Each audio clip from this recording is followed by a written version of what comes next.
Good afternoon, everybody.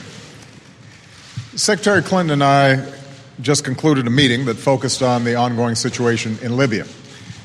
Over the last few days, my national security team has been working around the clock to monitor the situation there and to coordinate with our international partners about a way forward. First, we are doing everything we can to protect American citizens. That is my highest priority. In Libya, we've urged our people to leave the country, and the State Department is assisting those in need of support. Meanwhile, I think all Americans should give thanks to the heroic work that's being done by our Foreign Service officers and the men and women serving in our embassies and consulates around the world.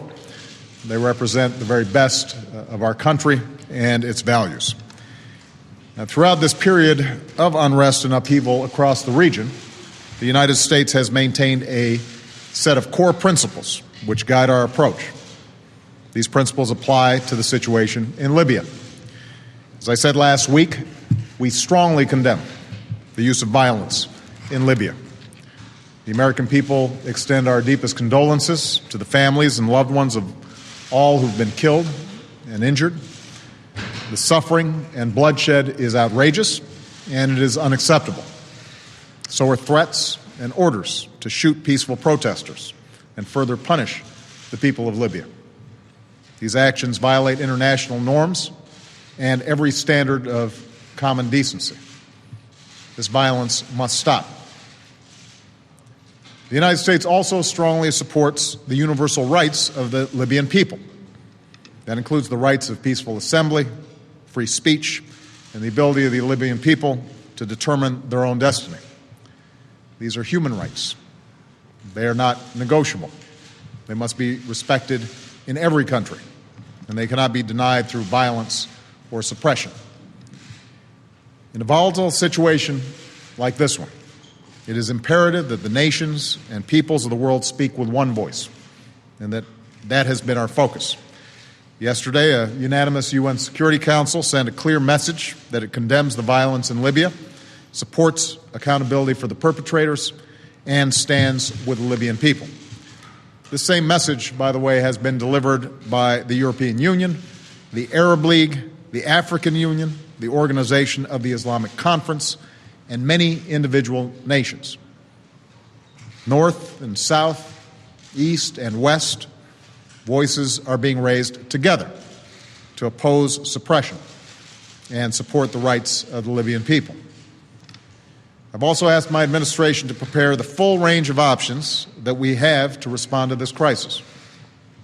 This includes those actions we may take and those we will coordinate with our allies and partners, or those that we'll carry out through multilateral institutions.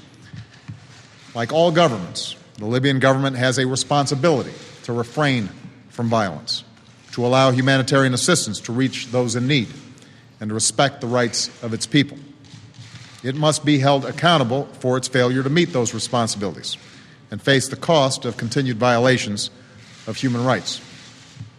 This is not simply a concern of the United States.